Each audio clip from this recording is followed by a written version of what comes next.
ആകാശവാണി.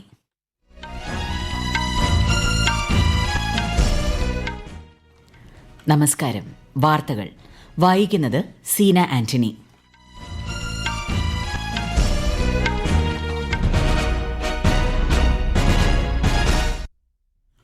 പ്രധാന വാർത്തകൾ. ഒഡീഷയിൽ നടക്കുന്ന രാജ്യത്തെ ഉന്നത പോലീസ് ഉദ്യോഗസ്ഥരുടെ അഖിലേന്ത്യാ സമ്മേളനത്തെ പ്രധാനമന്ത്രി നരേന്ദ്രമോദി ഇന്ന് അഭിസംബോധന ചെയ്യും. ഉപരാഷ്ട്രപതി ജഗ്ദീപ് ധൻകർ ഇന്ന് അരുണാചൽ പ്രദേശിലെ ദോയിമുഖ്, ഇറ്റാനഗർ എന്നിവിടങ്ങളിൽ പര്യടനം നടത്തും. ലോകം അഭിമുഖീകരിക്കുന്ന പ്രശ്നങ്ങളെ ഇന്ത്യ മുൻനിരയിൽ നിന്ന് നേരിടുകയാണെന്ന് രാജ്യസഭാ ഉപാധ്യക്ഷൻ ഹരിവൻഷ് നാരായൺ സിംഗ്. ബംഗ്ലാദേശിലെ ഹിന്ദുക്കളടക്കമുള്ള ന്യൂനപക്ഷങ്ങളുടെ സുരക്ഷ ഉറപ്പാക്കണമെന്ന് ഇടക്കാല സർക്കാരിനോട് ആവശ്യപ്പെട്ട് ഇന്ത്യ. തെക്ക് പടിഞ്ഞാറൻ ബംഗാൾ ഉൾക്കടലിൽ രൂപപ്പെട്ട ഫെൻജൻ ചുഴലിക്കാറ്റ് ഇന്ന് പുതുച്ചേരിക്ക് സമീപം തീരം തൊടുമെന്ന് കേന്ദ്ര കാലാവസ്ഥാ വകുപ്പ്. തമിഴ്നാട്ടിലും പുതുച്ചേരിയിലും കനത്ത ജാഗ്രത. ലക്നൌവിൽ നടക്കുന്ന സെയ്ദ് മോദി ബാഡ്മിന്റൺ ടൂർണമെന്റിൽ ഇന്ത്യൻ താരങ്ങളായ PV സിന്ധുവും ലക്ഷ്യ സെന്നും സെമിയിൽ. വാർത്തകൾ വിശദമായി.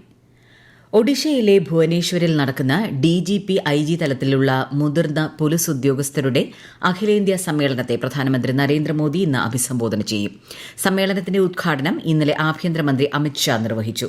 3 ദിവസം നീളുന്ന സമ്മേളനത്തിൽ ദേശീയ സുരക്ഷാ ഉപദേഷ്ടാവ് അജിത് ഡോവൽ, കേന്ദ്ര ആഭ്യന്തര secretary, CRPF, NSG, IB, SPG മേധാവിമാർ തുടങ്ങിയവർ പങ്കെടുക്കുന്നുണ്ട്. ദേശീയ സുരക്ഷ, ഭീകരവിരുദ്ധ പ്രവർത്തനങ്ങൾ തുടങ്ങിയ വിഷയങ്ങളിൽ സമ്മേളനം ശ്രദ്ധ കേന്ദ്രീകരിക്കും. വിശിഷ്ട സേവനത്തിനുള്ള രാഷ്ട്രപതിയുടെ പോലീസ് മെഡലും ചടങ്ങിൽ സമ്മാനിക്കും. ഉപരാഷ്ട്രപതി ജഗ്ദീപ് ധൻകർ ഇന്ന് അരുണാചൽ പ്രദേശിലെ ഇറ്റാനഗർ, ദോയിമുഖ് എന്നിവിടങ്ങളിൽ പര്യടനം നടത്തും. സന്ദർശന വേളയിൽ ദോയിമുഖിലെ റോണോ ഹിൽസിലെ രാജീവ് ഗാന്ധി സർവകലാശാലയുടെ 22ാമത് ബിരുദദാന ചടങ്ങിൽ അദ്ദേഹം മുഖ്യാതിഥിയാകും. ഇറ്റാനഗറിൽ നടക്കുന്ന അരുണാചൽ പ്രദേശ് നിയമസഭയുടെ പ്രത്യേക സമ്മേളനത്തെയും ഉപരാഷ്ട്രപതി അഭിസംബോധന ചെയ്യും. ലോകം അഭിമുഖീകരിക്കുന്ന പ്രശ്നങ്ങളെ ഇന്ത്യ മുൻനിരയിൽ നിന്ന് നേരിടുകയാണെന്ന് രാജ്യസഭാ ഉപാധ്യക്ഷൻ ഹരിവൻഷ് നാരായൺ സിംഗ്. ഇന്നലെ ആകാശവാണി ന്യൂഡൽഹിയിൽ സംഘടിപ്പിച്ച ഡോക്ടർ രാജേന്ദ്ര പ്രസാദ് സ്മാരക പ്രഭാഷണ പരിപാടിയിൽ സംസാരിക്കുകയായിരുന്നു അദ്ദേഹം. എല്ലാ ബഹുമുഖ പ്ലാറ്റ്ഫോമുകളിലും രാജ്യം പ്രധാന പങ്കാളിയായി മാറിയെന്നും അദ്ദേഹം പറഞ്ഞു. Make in India, skill development പോലുള്ള പദ്ധതികളിലൂടെ രാജ്യം നിർമ്മാണ മേഖലയിൽ ബഹുദൂരം മുന്നേറിയതായും രാജ്യസഭാ ഉപാധ്യക്ഷൻ അഭിപ്രായപ്പെട്ടു.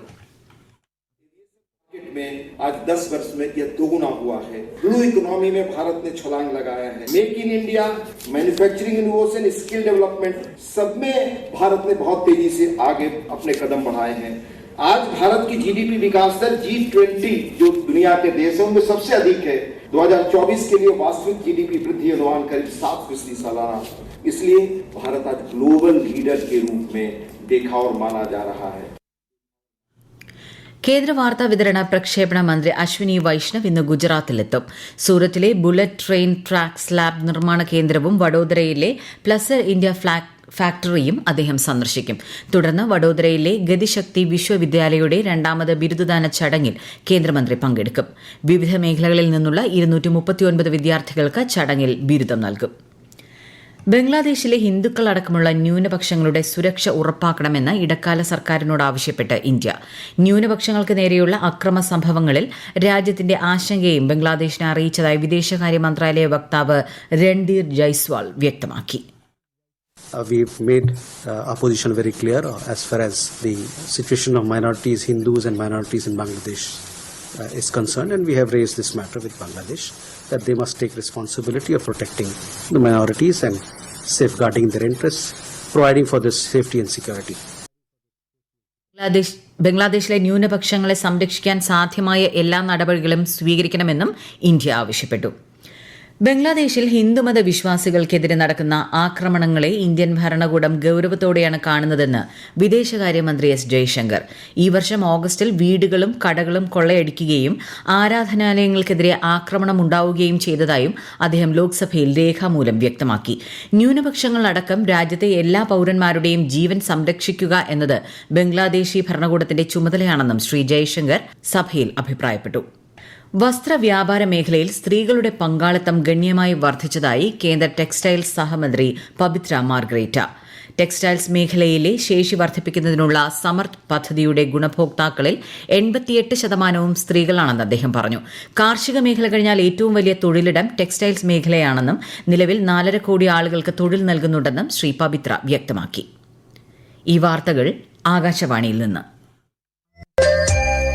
ആകാശവാണി വാർത്തകളും വാർത്താധിഷ്ഠിത പരിപാടികളും All India Radio News Thiruvananthapuram YouTube ചാനലിലും All India Radio News Thiruvananthapuram Facebook പേജിലും AR News_ തിരുവനന്തപുരം ഇൻസ്റ്റഗ്രാം അക്കൌണ്ടിലും AR News_TVM X ഹാൻഡിലും ലഭ്യമാണ്.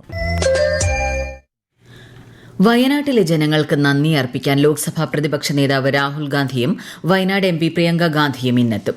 രാവിലെ കോഴിക്കോട് വിമാനത്താവളത്തിലെത്തുന്ന ഇരുവരും ഉച്ചയ്ക്ക് തിരുവമ്പാടി നിയോജക മണ്ഡലത്തിലെ പൊതുസമ്മേളനത്തിൽ പങ്കെടുക്കും. നാളെ മാനന്തവാടിയിലും സുൽത്താൻ ബത്തേരിയിലും കൽപ്പറ്റയിലും സ്വീകരണ പരിപാടികൾ പങ്കെടുക്കുന്ന പ്രിയങ്ക വൈകുന്നേരം ഡൽഹിയിലേക്ക് മടങ്ങും. തെക്ക് പടിഞ്ഞാറൻ ബംഗാൾ ഉൾക്കടലിൽ രൂപപ്പെട്ട ഫെൻജൻ ചുഴലിക്കാറ്റ് ഇന്ന് ഉച്ചയോടെ കാരക്കലിനും മഹാബലിപുരത്തിനും ഇടയിൽ തീരം തൊടുമെന്ന് കേന്ദ്ര കാലാവസ്ഥാ വകുപ്പ് അറിയിച്ചു. ചുഴലിക്കാറ്റിന്റെ പ്രഭാവത്തിൽ മണിക്കൂറിൽ 90 കിലോമീറ്റർ വരെ വേഗതയിൽ കാറ്റ് വീശാൻ സാധ്യതയുണ്ട്. കനത്ത മഴയ്ക്കും ശക്തമായ കാറ്റിനും സാധ്യതയുള്ളതിനാൽ മേഖലയിൽ അതീവ ജാഗ്രതാ നിർദ്ദേശം നൽകിയിട്ടുണ്ട്. പുതുച്ചേരിയിലും തമിഴ്നാട്ടിലും ശക്തമായ മുൻകരുതലുകൾ സ്വീകരിച്ചിട്ടുണ്ടെന്ന് അധികൃതർ അറിയിച്ചു. കേരളത്തിൽ അടുത്ത 4 ദിവസം ഇടിമിന്നലോടുകൂടിയ മഴയ്ക്ക് സാധ്യത. 6 ജില്ലകളിൽ നിന്നും മഞ്ഞ ജാഗ്രത പ്രഖ്യാപിച്ചിട്ടുണ്ട്. മറ്റന്നാൾ 7 ജില്ലകളിൽ ഓറഞ്ച് ജാഗ്രതയാണ്. തെക്കൻ കേരള തീരത്ത് മത്സ്യബന്ധനത്തിന് വിലക്കേർപ്പെടുത്തി. 3 ദിവസം നീണ്ടു നിൽക്കുന്ന അഷ്ടലക്ഷ്മി മഹോത്സവം അടുത്ത മാസം 6-ന് ന്യൂഡൽഹിയിലെ ഭാരത് മണ്ഡപത്തിൽ പ്രധാനമന്ത്രി നരേന്ദ്രമോദി ഉദ്ഘാടനം ചെയ്യും. 8 വടക്ക് കിഴക്കൻ സംസ്ഥാനങ്ങളിലെയും സാംസ്കാരിക, പ്രകൃതി, കരകൌശല, സമ്പദ് മഹോത്സവത്തിൽ പ്രദർശിപ്പിക്കും. വടക്ക് കിഴക്കൻ ഇന്ത്യയ്ക്കും രാജ്യത്തിന്റെ മറ്റ് ഭാഗങ്ങൾക്കും ഇടയിലുള്ള സാംസ്കാരികവും സാമ്പത്തികവുമായ വിടവ് നികത്താൻ ഈ പരിപാടിയിലൂടെ സാധിക്കുമെന്ന് കേന്ദ്രമന്ത്രി ജ്യോതിരാദിത്യ സിന്ധ്യ വാർത്താസമ്മേളനത്തിൽ അറിയിച്ചു. ഇന്ത്യൻ താരങ്ങളായ PV സിന്ധുവും ലക്ഷ്യ സെന്നും ലക്നൌവിൽ നടക്കുന്ന സെയ്ദ് മോദി ബാഡ്മിന്റൺ ടൂർണമെന്റിന്റെ സെമിയിൽ കടന്നു. ചൈനീസ് താരത്തെ നേരിട്ടുള്ള സെറ്റുകൾക്ക് തോൽപ്പിച്ചാണ് സിന്ധു അവസാന 4-ൽ ഇടം പിടിച്ചത്. മിക്സഡ് ഡബിൾസിൽ ധ്രുവ് കപില, തനീഷ ക്രസ്റ്റു സഖ്യവും സെമിയിൽ പ്രവേശിച്ചു. 2025-ലെ ചാമ്പ്യൻസ് ട്രോഫിക്കായി ഇന്ത്യൻ ടീം പാകിസ്ഥാനിലേക്കില്ലെന്ന് BCCI അറിയിച്ചതായി വിദേശകാര്യ വക്താവ് രൺധീർ ജയ്സ്വാൾ. ഗുരുതര സുരക്ഷാ ആശങ്കകൾ നിലനിൽക്കുന്ന സാഹചര്യത്തിലാണ് BCCI ഈ തീരുമാനം അറിയിച്ചതെന്ന് അദ്ദേഹം വ്യക്തമാക്കി. ഇന്ത്യ ഉൾപ്പെടുന്ന മത്സരങ്ങൾ നിഷ്പക്ഷമായ വേദികളിൽ നടത്തണമെന്ന നിർദ്ദേശം BCCI മുന്നോട്ട് വച്ചിരുന്നു. എന്നാൽ അതിനെ എതിർക്കുന്ന നയമാണ് പാകിസ്ഥാൻ ക്രിക്കറ്റ് ബോർഡ് സ്വീകരിച്ചതെന്നും വിഷയത്തിൽ ചർച്ചകൾ തുടരുകയാണെന്നും BCCI vice president Rajeev Shukla ഇന്നലെ ന്യൂഡൽഹിയിൽ മാധ്യമങ്ങളോട് പറഞ്ഞു. ചാമ്പ്യൻസ് ട്രോഫി ക്രിക്കറ്റിനുള്ള വേദി നിശ്ചയിക്കുന്നതുമായി ബന്ധപ്പെട്ട് അന്താരാഷ്ട്ര ക്രിക്കറ്റ് കൌൺസിൽ അംഗങ്ങൾ ഇന്നലെ ഓൺലൈനായി യോഗം ചേർന്നു. സുരക്ഷാ പ്രശ്നങ്ങൾ ഉയർത്തിക്കാട്ടി പാകിസ്ഥാനിലേക്ക് യാത്ര ചെയ്യില്ലെന്ന് ഇന്ത്യൻ ക്രിക്കറ്റ് കൺട്രോൾ ബോർഡും നേരത്തെ അറിയിച്ചിരുന്നു. വിഷയത്തിൽ തീരുമാനത്തിലെത്താൻ ICC ബോർഡ് അംഗങ്ങൾ വീണ്ടും ഒത്തുചേരും. വരുന്ന ഫെബ്രുവരി, മാർച്ച് മാസങ്ങളിലായാണ് ഏകദിന ടൂർണമെന്റ് നടത്താൻ ഉദ്ദേശിക്കുന്നത്. ഇന്ന് നടക്കുന്ന അണ്ടർ-19 ഏഷ്യ കപ്പ് ക്രിക്കറ്റ് മത്സരങ്ങളിൽ ഇന്ത്യ പാകിസ്ഥാനെ നേരിടും. രാവിലെ ദുബായിൽ തുടങ്ങുന്ന മത്സരത്തിൽ മുഹമ്മദ് അമാനാണ് ഇന്ത്യയെ നയിക്കുന്നത്. ഇന്ന് രാവിലെ നടക്കുന്ന രണ്ടാമത്തെ മത്സരത്തിൽ UAE ജപ്പാനെ നേരിടും. ഇന്ത്യ, പാകിസ്ഥാൻ, UAE, ജപ്പാൻ എന്നീ രാജ്യങ്ങൾ ഗ്രൂപ്പ് എയിലും ശ്രീലങ്ക, ബംഗ്ലാദേശ്, അഫ്ഗാനിസ്ഥാൻ, നേപ്പാൾ എന്നിവർ ഗ്രൂപ്പ് ബിയിലും മത്സരിക്കും. ഏഴിമല ഇന്ത്യൻ നാവിക അക്കാദമിയിൽ പരിശീലനം പൂർത്തിയാക്കിയ കേഡറ്റുകളുടെ പാസിംഗ് ഔട്ട് പരേഡ് ഇന്ന്. നാവികസേനാ മേധാവി അഡ്മിറൽ ദിനേശ് K. ത്രിപാഠി പരേഡിൽ അഭിവാദ്യം സ്വീകരിക്കും. 239 പേരാണ് പരിശീലനം പൂർത്തിയാക്കിയത്. ഇതിൽ 29 പേർ വനിതാ കേഡറ്റുമാരാണ്. സംസ്ഥാനത്തെ പാലിയേറ്റീവ് കെയർ സംവിധാനങ്ങളുടെ പ്രവർത്തനം ഏകോപിപ്പിക്കാൻ മുഖ്യമന്ത്രി പിണറായി വിജയന്റെ അധ്യക്ഷതയിൽ ചേർന്ന ഉന്നതതല യോഗത്തിൽ തീരുമാനം. പ്രായമായവർ, രോഗത്തിന്റെ ഭാഗമായി കിടപ്പിലായവർ എന്നിവരെ ഒരു തരത്തിലുള്ള വ്യത്യാസവുമില്ലാതെ ഉൾക്കൊള്ളുന്ന പദ്ധതിയാണ് നടപ്പാക്കുകയെന്നും മുഖ്യമന്ത്രി പറഞ്ഞു. തദ്ദേശ സ്വയംഭരണ വകുപ്പാണ് പദ്ധതിക്ക് നേതൃത്വം വഹിക്കുക. പ്രധാന വാർത്തകൾ വീണ്ടും.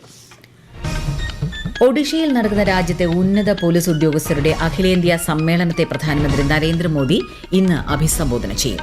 ഉപരാഷ്ട്രപതി ജഗ്ദീപ് ധൻകർ ഇന്ന് അരുണാചൽ പ്രദേശിലെ ദോയിമുഖ്, ഇറ്റാനഗർ എന്നിവിടങ്ങളിൽ പര്യടനം നടത്തും. ലോകം അഭിമുഖീകരിക്കുന്ന പ്രശ്നങ്ങളെ ഇന്ത്യ മുൻനിരയിൽ നിന്ന് നേരിടുകയാണെന്ന് രാജ്യസഭാ ഉപാധ്യക്ഷൻ ഹരിവൻഷ് നാരായൺ സിംഗ്.